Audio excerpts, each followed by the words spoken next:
Hai halo dan selamat datang Agnes serta Sobat Sano sekalian. Di video ini kita akan belajar bentuk desimal dan persen dari pecahan per 5, per 9, dan per 3. Ya, agak banyak. Jadi harap maklum kalau videonya agak lebih panjang sedikit dari biasanya. Yang jelas, semua ini untuk memudahkan kamu sehingga di akhir video nanti kamu tidak perlu menghitung lagi dengan menggunakan pembagian bersusun atau porogabit untuk pecahan-pecahan kelipatan per 5, per 9, dan per 3. Di latihan soal sebelumnya yang mengubah pecahan menjadi desimal, kita sudah menghitung bahwa seperlima itu kan bentuk desimalnya adalah 0,2. Sehingga sekarang untuk mencari bentuk persennya, maka 0,2 ini kita kalikan dengan 100 per 100. Nah ini nolnya kalau udah dicoret satu seperti ini, maka yang terjadi kan komanya ini akan bergerak satu kali ke kanan. Seperti ini ya. Sehingga ini kan menjadi 2 aja ya. Ya harusnya 2,0 sih, tapi kan 2,0 itu sama dengan 2. Nah, 2 ini kalau kita kalikan dengan ini, sisanya ya 10 kan, maka menjadi 20 per 100. Dan ini artinya 20%. Maka seperlima sama dengan 0,2 ini bentuk persennya adalah 20%. Dari sini kita bisa dengan mudah menentukan bentuk desimal dari 2 per 5 ya. Karena 2 per 5 ini kan pada dasarnya adalah seperlima ditambah seperlima. Dan karena seperlima ini sama dengan 0,2, maka 2 per 5 ini bentuk desimalnya adalah 0,2 ditambah 0,2. Dan itu artinya 0,4. Bentuk persennya pun demikian ya. Karena seperlima ini adalah 20%, maka 2 per 5 ini bentuk persennya adalah 20% ditambah 20%, yaitu 40%. Dengan mengikuti pola yang sama, maka 3 per 5 ini menjadi 0,6, dan ini artinya 60%. Lalu 4 per 5 itu 0,8, dan bentuk persennya adalah 80%. Dan terakhir tentu 5 per 5 itu sama dengan 1, dan itu sama dengan 100%. Jadi bisa dilihat ya, dengan mengetahui bahwa seperlima itu sama dengan 0,2 dan itu sama dengan 20%, maka kita jadi bisa tahu bentuk desimal dan persen untuk pecahan per 5 lainnya. So, kuncinya adalah kamu bisa paham di luar kepala bentuk desimal dan persen dari seperlima ini. Oke, berikutnya kita ke bentuk per 9. 1 per 9. Berapa ini bentuk desimalnya? Nah, karena ini belum pernah kita hitung sebelumnya, maka di sini Dedi mau nunjukin ya cara menghitung 1 per 9 dengan menggunakan pembagian bersusun atau porogabit seperti ini. Di sini kita akan bertanya ya, 9 dikali berapa supaya jadi 1? Karena 1 ini kurang dari 9, maka kita tulis jawabannya adalah 0. Lalu 0 kali 9 adalah 0, dan ini kalau kita kurangi menjadi 1. Karena hasil pengurangannya belum 0, maka di sini kita tambahkan koma 0 supaya 0-nya bisa turun menjadi 10. Lalu 9 dikali berapa supaya jadi 10? Dikali 1 ya, karena kalau dikali 2 kan 18 ya, kebanyakan. Sehingga ini ditulis 1. 1 kali 9 adalah 9. Nah ini kalau kita kurangi 10 dikurangi 9 adalah 1. Karena belum 0, kita tambahkan 0 lagi di sini. Lalu 0-nya turun lagi, sehingga ini menjadi 10. Kemudian kita bertanya lagi, 9 dikali berapa supaya jadi 10? Dikali 1 ya. Maka ini kita tulis lagi 1. 1 kali 9 adalah 9. Kalau kita kurangi, 10 dikurangi 9 adalah 1. Oke, kita tambahkan 0 lagi. 0-nya turun lagi, sehingga ini menjadi 10. Lalu 9 dikali berapa supaya jadi 10? Dikali 1 ya. Lalu 1 dikali 9 adalah 9. Dan ini kalau dikurangi menjadi 1. Karena belum 0, kita tambahkan lagi 0 di sini, maka ini 0-nya turun, lalu menjadi 10 lagi ya. Sehingga 9 dikali berapa supaya 10? Lagi-lagi dikali 1 ya. 1 kali 9 adalah 9, dan ini kalau dikurangi menjadi 1 lagi. Nah, dari sini kamu bisa melihat ya, sebuah pola yang terus berulang kan. Jadi hasil pengurangannya 1, terus kemudian jadi 10, kemudian dikurangi 9, 1 jadi 10 lagi, dikurangi 9, jadi 1 lagi, kemudian jadi 10 lagi, dikurangi 9 lagi, sisanya 1 lagi, dan begitu seterusnya. Nah, sehingga ini kalau diteruskan seperti ini ya hasilnya akhirnya di sini pasti 1, 1, 1, 1, gitu terus ya. Kalau nggak percaya kita coba sekali lagi deh. Ini kan karena belum 0, maka ini kita tambahkan 1 lagi, maka ini 0-nya turun. Nah kan jadi 10 lagi, sehingga 9 perlu dikali 1 lagi kan. 1 di sini, 1 kali 9 adalah 9, dan kalau dikurangi 1 lagi. Nah ya, gini aja terus. Nah, di matematika memang kadang terjadi seperti ini ya, di mana angkanya akan berulang terus. Sehingga di sini kalau diterusin ya ini akan menjadi 1111 begitu seterusnya sampai tak terhingga. Maka dari itu nanti akan ada penulisan khusus ya. Tapi sebelumnya kita selesaikan dulu ini. Kita lihat ada berapa nol di belakang koma. Kalau kita lihat ini kan ada 1, 2, 3, 4, 5. Maka komanya dari sini 1, 2, 3, 4, 5. Nah, komanya ada di sini ya. Dan untuk menunjukkan bahwa satunya ini berulang terus, maka di sini kita tambahkan tanda titik, titik, titik. Nah, gitu ya. Jadi di sini kita tulis 1/9 itu bentuk desimalnya adalah 0,11111 terus titik, titik, titik. Ya, titik-titik ini menunjukkan bahwa satunya akan berulang terus. Berikutnya, kalau 2/9 itu berapa dong? Nah, seperti biasa, kita bisa menalar bahwa 2/9 itu kan adalah 1/9 ditambah 1/9. Sehingga ini jadi bisa tuliskan seperti ini ya. 1/9 itu kan 0,11111 titik-titik-titik ini kan. Ditambah dengan 0,11111 titik-titik-titik ini. Nah, ini kalau ditambah berapa? Nah, perhatikan di sini bahwa titik-titik ini kan pada dasarnya mencerminkan 111 yang berulang ini kan. Sehingga ini jumlahnya pasti adalah 0,22222 titik-titik-titik ini ya. Jadi duanya berulang terus. Maka di sini 2/9 adalah 0,22222 titik-titik-titik.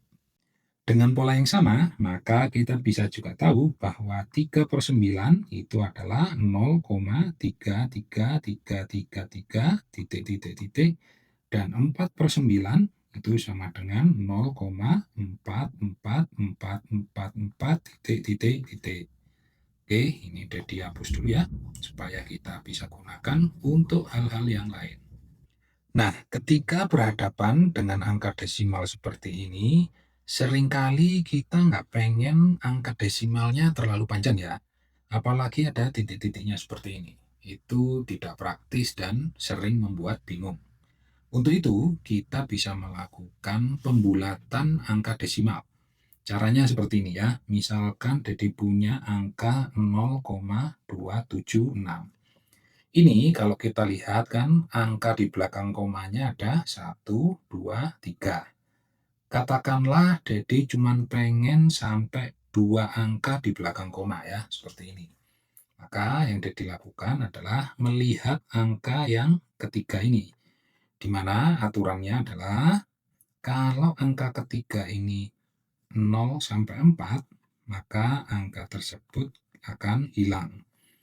Tapi kalau angka tersebut adalah 5 sampai 9, maka angka di depannya akan ditambah 1. Oke, kita lihat ya. Ini kan angkanya adalah 6. Sehingga masuk kategori yang ini kan, 5 sampai 9. 5 sampai 9 itu artinya bisa 5, bisa 6, bisa 7, bisa 8, bisa 9. Karena masuk kategori ini, maka angka di depannya plus 1. Angka di depannya itu kan angka yang 7 ini kan.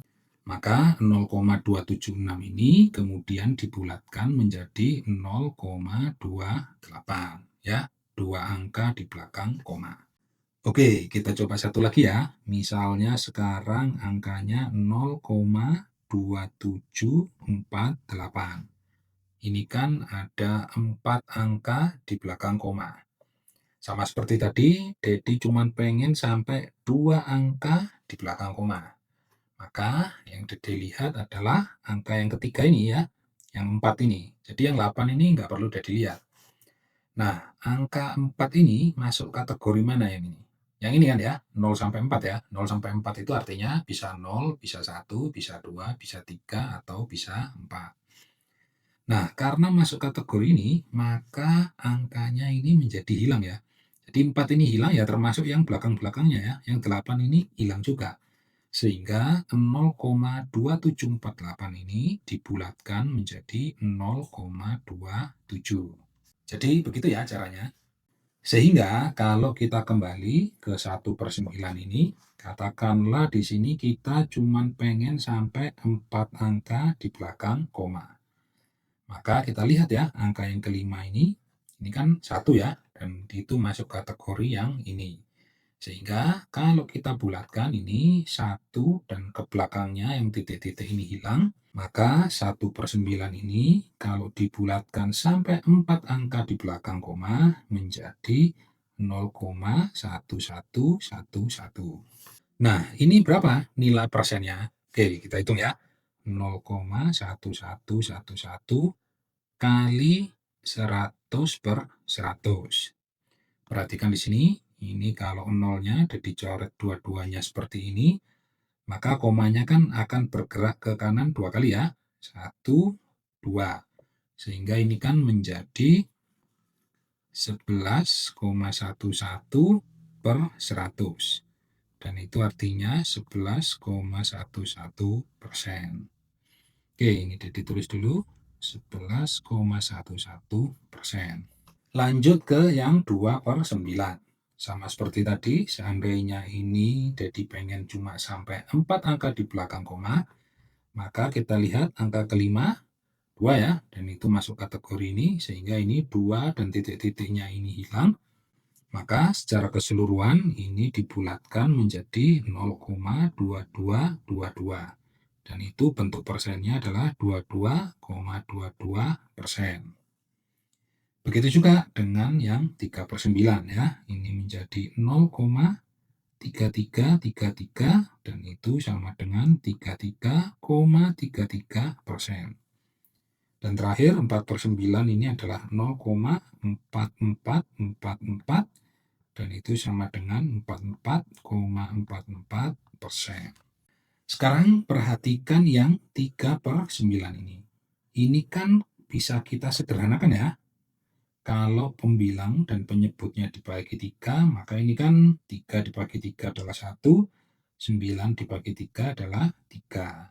Dengan demikian kita tahu bahwa sepertiga itu bentuk desimalnya adalah 0,333 dan seterusnya, atau kalau dibulatkan menjadi 0,3333 dan bentuk persennya adalah 33,33%. Oke, sekarang kita lanjutkan ke yang 5/9. Ini ditulis dulu 5/9. Dan kalau mengikuti pola tadi, ini bentuk desimalnya adalah 0,55555 titik. Sama seperti tadi, kalau kita ingin ini cukup hanya sampai 4 angka di belakang koma, maka kita lihat ya, angka yang kelima di sini adalah 5. Dan kalau kita lihat aturan yang tadi ya, itu kan masuknya kategori ini ya, 5-9 yang artinya depannya plus 1. Maka ini depannya itu kan yang ini ya, ini jadi plus 1. Sehingga ini kalau kita bulatkan menjadi 0,5556 ya. Depannya yang ini plus 1, lalu yang 5 dan titik-titik ini hilang. Nah, ini bentuk persennya tentu adalah 55,56%. Lanjut ke 6/9. Ini bentuk desimalnya adalah 0,66666 titik. Kalau dibulatkan menjadi 0,6667 dan bentuk persennya berarti 66,67%.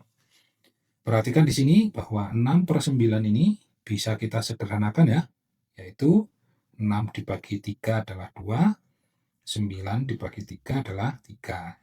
Jadi sekarang kita tahu bahwa 2/3 itu sama dengan 6/9 dan bentuk desimalnya adalah 0,6666 dan seterusnya, atau kalau dibulatkan menjadi 0,6667 dan bentuk persennya adalah 66,67%. Next, kita ke 7/9. Ini 0,77777 titik dan itu sama dengan 0,7778 ya, kalau kita bulatkan sampai 4 angka di belakang koma. Dan ini bentuk persennya menjadi 77,78%. 8/9. Ini sama dengan 0,88888 titik. Dan itu kalau dibulatkan menjadi 0,8889 sehingga bentuk persennya adalah 88,89%. Terakhir 9/9. Ini sama dengan 1 ya. 9 bagi 9 kan 1. Dan ini bentuk persennya adalah 100%. Oke Sa, Nu, dan Sobat Sanu sekalian, sekian video pelajaran kita kali ini. Pesan Dedi, jangan lupa untuk mengerjakan latihan soal dan juga kuisnya supaya kamu makin paham dan makin pintar matematika. Kalau kamu suka video ini, please like dan share videonya ke teman-teman kamu, serta pertimbangkan juga untuk subscribe dan aktifkan tanda loncengnya. So, sampai jumpa di video pelajaran berikutnya. Ciao!